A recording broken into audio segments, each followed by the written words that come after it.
बात बताइए, पान की दुकान से टैक्स कलेक्ट करना आसान है या मुश्किल है? मुश्किल है। तो क्या करें? छोड़ देते हैं। तो हमने क्या किया, वेरी स्मॉल डीलर जिनका टर्नओवर अप टू ₹10 लाख है, जीएसटी में 20 लाख है और कुछ नॉर्थ ईस्टर्न स्टेट्स के लिए 10 लाख है, लेकिन ये पुराना है स्टेट लेवल के लिए। तो वेरी स्मॉल डीलर जिसका टर्नओवर अप टू ₹10 लाख है, तो जिसका टर्नओवर अप टू ₹10 लाख है उसको हम लोग वेरी स्मॉल डीलर कह रहे हैं। और जिसका टर्नओवर 10 लाख से ज्यादा और 50 लाख तक है, इसको हमने ऑप्शन दिया कि आप कंपोजिशन स्कीम में चले जाएं और you behave like a large dealer जिसका टर्नओवर 50 लाख से ज्यादा है। जीएसटी में ये 75 लाख की लिमिट है, ठीक है। खैर, अब यहां अब वेरी स्मॉल डीलर और स्मॉल डीलर जो कंपोजिशन स्कीम में जा रहा है और जो लार्ज डीलर की तरफ बिहेव कर रहा है, और लार्ज डीलर, सब लोग सामान खरीदेंगे और जब वो सामान खरीदेंगे तो टैक्स भी देंगे। तो ये सारे लोग इनपुट टैक्स तो देंगे, परचेजेस में टैक्स तो देंगे, लेकिन इनको क्रेडिट नहीं मिलेगा। किनको किनको क्रेडिट नहीं मिलेगा? वेरी स्मॉल डीलर और कंपोजिशन स्कीम वालों को क्रेडिट नहीं मिलेगा, कॉस्ट का हिस्सा हो जाएगा वो। लेकिन लार्ज डीलर को क्रेडिट मिलेगा, तो वो कॉस्ट का हिस्सा, वो टैक्स कॉस्ट का हिस्सा नहीं होगा, ठीक है। दूसरा, अब ये सारे लोग अपना वैल्यू एडिशन करके सामान बेचेंगे भी, तो जब वो सामान बेचेंगे तो क्या वो टैक्स कलेक्ट कर पाएंगे? तो वेरी स्मॉल डीलर क्योंकि रजिस्टर्ड ही नहीं होगा तो टैक्स इनवॉइस इशू ही नहीं कर पाएगा, उसके पास कोई राइट नहीं है टैक्स कलेक्ट करने का, क्रॉस। और जो कंपोजिशन स्कीम में आएगा उसके पास भी कोई राइट नहीं है टैक्स कलेक्ट करने का, उसको टैक्स देना पड़ेगा 1% ऑफ टर्नओवर, वो भी अपने पॉकेट से देना पड़ेगा। किसको? कंपोजिशन स्कीम वालों को। तो वही हमने लिखा कि 1% ऑफ टर्नओवर उसको अपने पॉकेट से टैक्स देना पड़ेगा and can not charge from buyer, ठीक है। और लार्ज डीलर की तरह अगर 10 लाख से ज्यादा 50 लाख, तो he can behave like a large dealer, वो टैक्स इनवॉइस इश्यू करेगा, आउटपुट टैक्स वो कलेक्ट करेगा बायर से, ठीक है। अब आगे रजिस्ट्रेशन, इसको वॉलंटरी है। अब ये रजिस्ट्रेशन जो अप टू 10 लाख वो रजिस्ट्रेशन करवाएगा या नहीं करवाएगा? उसको करवाने की जरूरत है नहीं, वो क्योंकि बेच किसको रहा होगा? कंज्यूमर को ही बेच रहा होगा, जिसको बेच रहा है उसको तो क्रेडिट लेना नहीं है। लेकिन अगर ये बेच रहा है किसको? दूसरे पार्टी को, जो वो फर्दर बेचेगा उसको क्रेडिट चाहिए होगा, तब वो सोचेगा चलो रजिस्ट्रेशन करवा ही लेते हैं, तो वॉलंटरी। कंपोजिशन स्कीम वाला कंपलसरी है। क्या कंपोजिशन स्कीम वाला लार्ज डीलर की तरफ बिहेव कर सकता है? कर सकता है।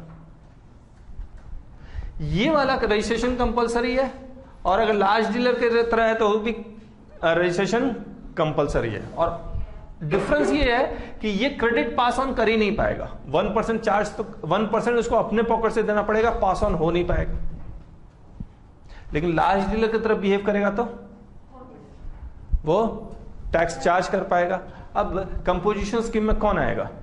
वही आएगा जो सिर्फ कंज्यूमर को बेच रहा है। तो ये भी सिर्फ कंज्यूमर को बेच रहा है, ये भी सिर्फ कंज्यूमर को बेच रहा है, लेकिन दोनों ही अगर बिजनेस को बेच रहे हैं, B2B ट्रांजैक्शन हो रहा है, तो वो रजिस्ट्रेशन ये वाला लार्ज डीलर की तरफ बिहेव करेगा, ये वाला भी लार्ज डीलर की तरफ बिहेव करेगा, तभी क्रेडिट पास ऑन हो पाएगा। सेम कॉन्सेप्ट जीएसटी में भी है, ठीक है। बुक्स ऑफ अकाउंट्स, इनको मेंटेन नहीं करना, इसको मेंटेन करना, लेकिन डिटेल नहीं होगा। लेकिन बाकियों को if he is behaving like a large dealer, तो उसको डिटेल में बुक्स ऑफ अकाउंट्स मेंटेन करना पड़ेगा। आगे टैक्स पेमेंट, इसको नहीं देना। ये कितना देगा टैक्स? कंपोजिशन स्कीम में आएगा तो 1% ऑफ टर्नओवर, ये वैसे ही चलेगा, output tax minus input tax credit, invoice method के हिसाब से टैक्स के साथ माइनस होगा, ठीक है। एप्लीकेबिलिटी, किसी को भी एप्लीकेबल है, ऑल, चाहे मैन्युफैक्चरर्स हो या कुछ भी हो, ये सिर्फ ट्रेडर्स के लिए है। कंपोजिशन स्कीम में सिर्फ ट्रेडर्स जा सकता है, ठीक है। मैन्युफैक्चरर्स, कॉन्ट्रैक्टर्स, ये सब नहीं जा सकता। और ये लार्ज डीलर में तो कोई भी ऑप्ट कर सकता है, मैन्युफैक्चरर्स, कॉन्ट्रैक्टर, कोई भी हो। अब सवाल उठता है कि गवर्नमेंट लूजेज रेवेन्यू, यहां पर यस, क्योंकि ये जितना वैल्यू एडिशन करेगा उसमें तो गवर्नमेंट का रेवेन्यू लूज होगा ही होगा। यहां पर गवर्नमेंट 1% ऑफ टर्नओवर ले रही है और ये कितना वैल्यू एडिशन करता है, 10% तो करता है। और गवर्नमेंट 10% का 10% कितना होता है, 1% होता है, वो ले रही है, तो government does not lose revenue. यहां पर तो output tax minus input tax है, तो गवर्नमेंट लूज ऐसे भी रेवेन्यू नहीं कर रही है। तो यहां पर गवर्नमेंट लूज नहीं कर रही है रेवेन्यू, तो हमने इसका एक एग्जांपल ले लिया यहां पर। ये देखिए कंपोजिशन स्कीम की तरह बिहेव करता है तो क्या, 5 लाख रुपए का गुड्स खरीदा, टैक्स 62,500, टोटल कितना गया 5,62,500। क्योंकि कंपोजिशन स्कीम जब सामान खरीदेगा तो टैक्स देगा ही देगा।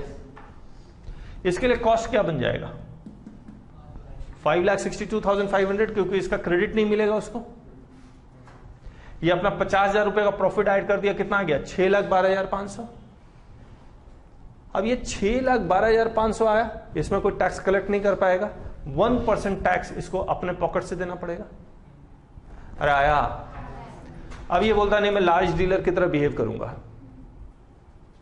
तब क्या होगा 5 लाख प्लस 62,500, ये इतना सेम आएगा, लेकिन इसके लिए कॉस्ट हो जाएगा 5 लाख, प्रॉफिट मार्जिन सेम 50,000, कितना हो गया 5,50,000, टैक्स 68,750, कितना आ गया वैल्यू 618,750। और ये टैक्स कितना देगा, output tax minus input tax 62 minus करके 6250। अरे आया, तो गवर्नमेंट कोई रेवेन्यू लूज कर रही है, परसेंटेज फॉर्म में बहुत कम है, तो government is not losing any revenue. अब सवाल उठता है इसको डिसाइड करना ये कंपोजिशन स्कीम में जाएगा या लार्ज डीलर की तरह बिहेव करेगा, कैसे डिसाइड होगा। ये अगर कंज्यूमर को ही बेच रहा है तब तो कंपोजिशन स्कीम में ही जाएगा कि उसको डिटेल मेंटेन नहीं करना, लेकिन अब बिजनेस टू बिजनेस कर रहा है तो उसके लिए लार्ज डीलर है। तो उसके दिमाग में एक बात और भी आती है, कंज्यूमर किससे खरीदेगा, इससे या इससे। जो कम दाम में बेचेगा, कम दाम में कौन बेच रहा है,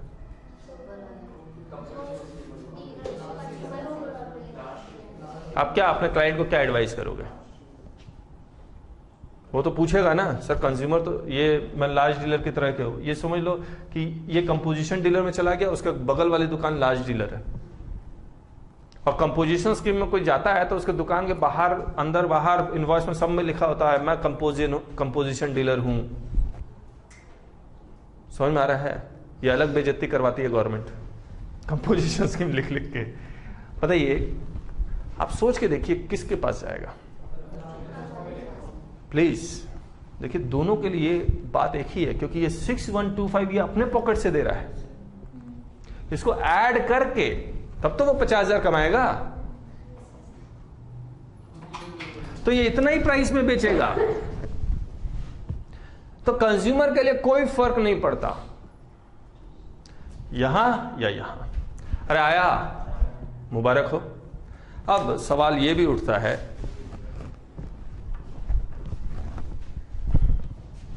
जीएसटी, आप देखना मैंने जो वीडियो डाला है उसमें कहानी चेंज हो रही है। मैंने लिखा है जीएसटी इज मैजिक, वो जो अभी लेटेस्ट वीडियो मैंने डाला है, तो उसमें देखना यही कंपोजिशन स्कीम वाला, इसमें कंपोजिशन स्कीम वाले को फायदा हो रहा है। एक सिचुएशन ऐसी क्रिएट हो गई है जीएसटी में ऑटोमेटिकली, गवर्नमेंट चाहती नहीं है वो सिचुएशन क्रिएट होना, लेकिन ऑटोमेटिकली ऐसी सिचुएशन क्रिएट हो गई है कि जो कंपोजिशन स्कीम में जा रहा है उसी को फायदा हो रहा है। कंज्यूमर भी किससे खरीदेगा, कॉन्सेप्ट ऐसा है नहीं, वैसे कॉन्सेप्चुअली मैंने बता दिया ऐसा होना कभी नहीं चाहिए, कंज्यूमर के लिए कोई फर्क नहीं पड़ता स्मॉल डीलर कंपोजिशन डीलर या लार्ज, लेकिन जीएसटी में ऐसी एक सिचुएशन क्रिएट हो गई कि ऐसा हो गया। आप देखना वो वीडियो, आपको अच्छा लगेगा, मैं लिंक भेज दूंगा।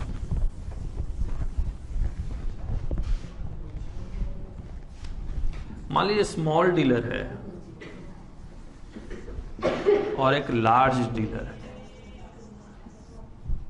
स्मॉल डीलर ने 10 रुपया प्लस 1 रुपया कितना हुआ 11 रुपया। अब इसके लिए कॉस्ट कितना है 11, 4 रुपया प्रॉफिट, बेच कितने में रहा है 15, कोई दिक्कत। लार्ज डीलर 10 प्लस 1 कितना 11, ये भी मान लो ये 15 रुपए में बेच रहा है, तो ये तो टैक्स लेगा 1.5 रुपये, कितने में बेचेगा? 16.5 में। गवर्नमेंट को रेवेन्यू कितना देगा? ये 1 रुपये पहले आ चुका, 0.5 ये कितना? 1.5 रुपये। यहां पर गवर्नमेंट को रेवेन्यू कितना मिल रहा है? 1 रुपया। 1.5 रुपये तो मिल नहीं रहा, 50 पैसा नहीं मिल रहा है ना, क्योंकि ये तो स्मॉल डीलर है, टैक्स कलेक्ट ही नहीं कर सकता। अरे आया? देखो ऐसे समझो, 10 रुपए की चीज 15 रुपए में बेच रहा है ना, वैल्यू एडिशन कितना है? 5 रुपया। 5 रुपए का 10% कितना होता है? 50 पैसा, है ना। अब output tax minus input tax credit की तरह देखो, आउटपुट टैक्स कितना है? 1.5 रुपया। इनपुट टैक्स क्रेडिट कितना है? 1 रुपया। तो 1.5 माइनस 1 कितना होता है? 1.5 रुपया, 50 पैसा। 1 रुपया वो पहले दे चुका गवर्नमेंट को, तो टोटल गवर्नमेंट को कितना मिला? 1.5 रुपया। लास्ट पॉइंट टैक्सेशन सिस्टम की तरह काम कर रहा है। गवर्नमेंट को कितना चाहिए था? 1.5 रुपया। गवर्नमेंट को इंस्टॉलमेंट में कितना मिल गया? 1.5 रुपया।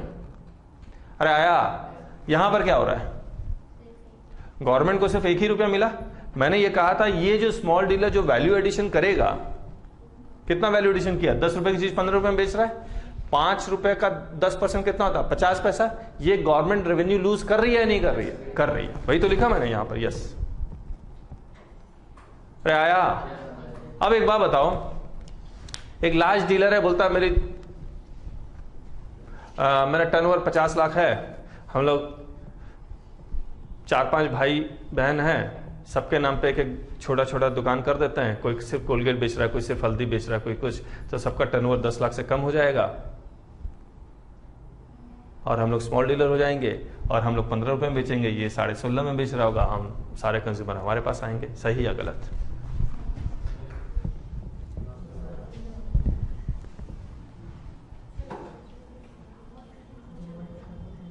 हाँ जी, अरे बोलो, कुछ तो बोलोगे। हाँ, मैं ये कह रहा हूं, अरे मैं सिंपल पूछ रहा हूं, कंज्यूमर किससे खरीदेगा, लार्ज डीलर से या स्मॉल डीलर से? स्मॉल डीलर कभी भी 15 रुपए में नहीं बेचेगा, वो जब भी बेचेगा 16.5 में ही बेचेगा। समझ में आ रहा है?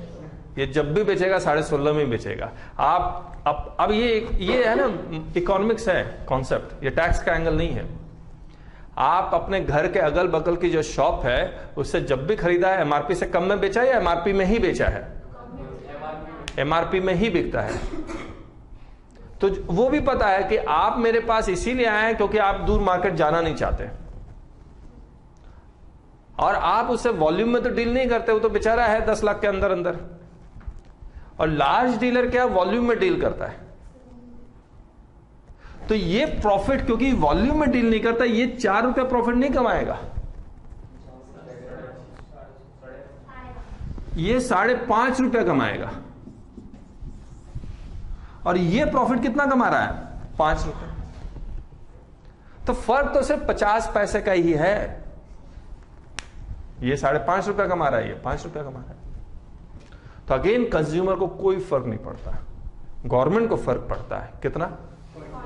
लेकिन गवर्नमेंट को भी देखो, क्या इसके पीछे अगर पड़ गया तो गवर्नमेंट की सारी मशीनरी उसके पीछे पड़ जाएगी और बड़े बड़े डीलर फिर निकल जाएंगे। तो इसीलिए गवर्नमेंट ने क्या किया, इसको छोड़ दिया। अरे आया? तो जीएसटी काउंसिल में जब ये डिस्कशन हो रहा था, वो जो लिमिट है कि कितने लाख रुपए तक छोड़ेंगे, क्योंकि एक्साइज में लिमिट 1.5 करोड़ की है, सर्विस टैक्स में लिमिट 10 लाख की है, वैट में लिमिट 10 लाख की है। अगर ये लिमिट 20 लाख, अभी 20 लाख है, और जो उधर नॉर्थ ईस्टर्न स्टेट से वहां 10 लाख है, ये अगर बढ़ जाता है 20 लाख की जगह कितना, 30 लाख, 40 लाख, तो गवर्नमेंट रेवेन्यू ज्यादा लूज करेगी। तो गवर्नमेंट को एक बैलेंस बनाना था कि जहां पर रेवेन्यू कम से कम लूज हो, तो उन्होंने क्या फिक्स कर दिया, 20 लाख। तो ये एक तरह का चुंबक लगा दिया जीएसटी की दुनिया के अंदर कि 20 लाख का चुंबक है, आते रहो, चाहे वो मैन्युफैक्चरर हो, कॉन्ट्रैक्टर हो, सर्विस प्रोवाइडर हो, ब्यूटी पार्लर चला रहा हो, सैलून चला रहा हो, जॉब वर्क कर रहा हो, कुछ भी कर रहा हो, चुंबक लगा हुआ है। समझ में आया? चलिए, हो गया।